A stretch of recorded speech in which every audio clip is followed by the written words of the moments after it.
Welcome folks, this is Wear and Tear, yet another YouTube outdoor and gear review channel. Today I want to talk about a real fashion statement, headlamps.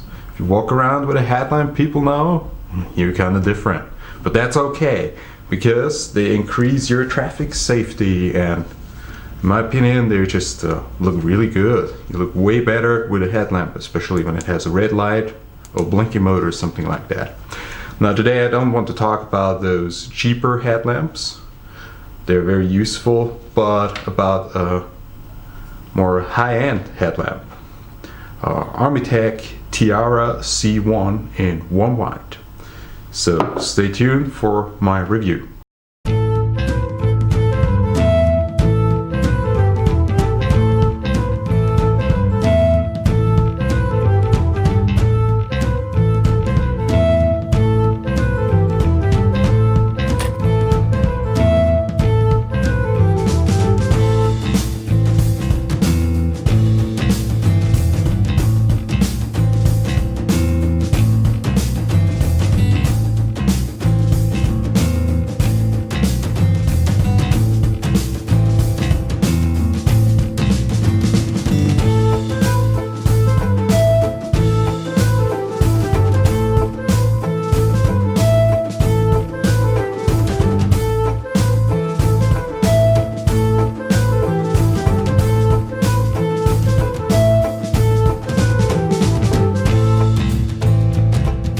The Armytek Tiara C1 in warm white is a very compact headlamp or angle light that you can clip on to a jacket or a backpack.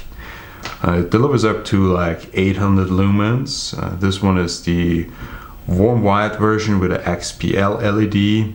It has a TIR lens. That means it scatters the light and produces a very homogeneous field of light that is pretty awesome. So it's definitely not a thrower. It is definitely a dedicated floodlight. Now, as with all Armyteks, they stand out because they're designed to be basically unbreakable.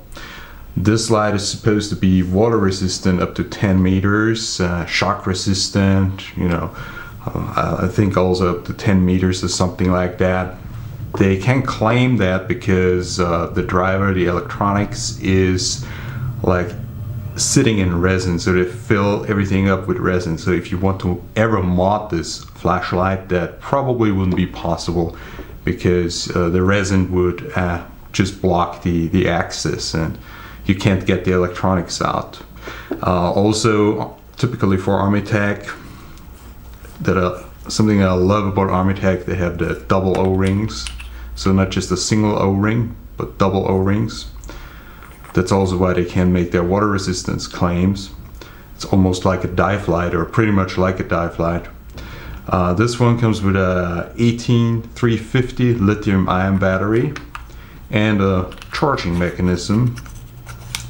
As for the charging mechanism, this is something that I don't like. The O-ring tends to come out quite easily. So you need to be very careful. I mean, you have two O-rings, so you'll have a seal. You need to actually apply silicone grease to make those threads go really well. So, okay, in order to charge the light, you unscrew the tail cap a little bit, and then you take the magnetic charging cable, and then it will charge. It will not charge if the tail cap is fastened all the way. So there's also no way to have the light running and charging at the same time, like some other lights give you that option, like the Skilhunt, I think SP30 gives you that option. Now the Tiara is built to be super robust, super compact, and well, you'll see some beam shots about the light that show the light color. I especially compare it to my trusty Skilhunt H03, which is powered by a 18650 battery and has a very similar, it has the same lens system basically. This is neutral white, this is warm white, but same lens system. Also gives you a floodlight. So very similar lights. You can also see that in the beam shots, in the comparisons. It's really a tiny difference, maybe in brightness. Maybe the Skilhunt is a little bit brighter because it also seems that way with a colder light color. But other than that, very similar. Of course, the Skilhunt offers you way longer run times with their 18650 battery. And well, as for the Armytek that we focus on here, it's temperature regulated. So that means it actually traces the real-time temperature in the inside of the lamp, and when it gets too hot, it will ramp back the output. And then when the temperature is shed, when it has gotten rid of the heat, then it will ramp up again. So it has a very active temperature control. So it is perfectly safe to operate. You just turn it on, and even if it's on maximum, it will never overheat. I think the Skilhunt has something comparable, or it has just a time step down. I don't remember. They're all safe to operate, but this is basically the most sophisticated way of controlling temperature, and it's still giving you the maximum output. So it doesn't simply ramp down, it has also the capability to ramp up. Although the question is if that makes a whole lot of sense, because the small battery only gives you the maximum output of like 800 lumens for, I don't know, for maybe 30 minutes max. So yeah, when it comes to the overall design, there is absolute perfection. I love the recessed lens. So this is stainless steel. This is super solid. It's really robust. I did the water resistance test, of course. I didn't go dive with this one. I guess it should be okay, even to do a little bit snorkeling with this light. Although this would be not probably the preferred use. Now, when it comes to the headlamp feature, let me get it out of this clip. See, the clip is really super solid. However, when it comes to the headlamp, things look a little bit different. You have this simple band, elastic band, and you have a hard plastic clip right here. And you just clip it in, which is awesome because you have like 180 degrees, or basically 360 degrees. You can move this lamp, so you can shine the light up, you can shine it down, forward. This is exactly something that you need, like when you go in a cave. You probably want a lot of light, but you don't want the light in front of you. You want to turn this up so you have nice indirect lighting, and you don't blind your colleagues that are with you in the cave or in the tunnel or whatever. So this is definitely a feature that typically only the pro headlamps have. Cheaper headlamps only have a very limited degree, and this is really a big disadvantage in certain situations. So anyways, this is awesome. You clip it in, you just take it from the clip, you clip it back in. This is very practical. Now the disadvantage is, as you can already tell, you don't need a lot of force to get it out there. So if you do mountain biking or something with that, or you just go through the underbrush, you could have like some twigs or so, and then they would pull the headlamp out. That wouldn't be good. So you need to additionally secure it if you do certain applications with this headlamp. That's a little bit of a disadvantage. They should have solved this in a better manner. So this is a little negative aspect of this setup, but this doesn't really affect the lamp itself. It's just something to take care of when you go outdoors. Alrighty, let's talk briefly about the user interface. I'd like to avoid that topic because this is basically the user interface. Now, how does it work? We basically have 11 levels, divided into 4 sections. Okay, that makes it simpler. So we have the Firefly section, we have the main, the turbo, and the strobo section. Now, when the flashlight is off, and one click and you go into the last level that was stored. Now, when the light is off, pressing and holding goes into the firefly level. So when I hold the switch now, I cycle through the different firefly modes, okay? And then I turn it off again with one click. Now if I do 2 click, I go into the main sections. So 2 clicks and I'm in the main section, and then I cycle through the main section. If I do 3 clicks, I go into the turbo section, and then I cycle through the 2 turbo modes. And most useful are the strobo modes. We use them all the time, of course, and here you do, let me think, I think you do 4 clicks. Yeah, 4 clicks, and then you hold, and you go through different blinky modes. So it should have the blinky mode that allows you to annoy your neighbors most effectively.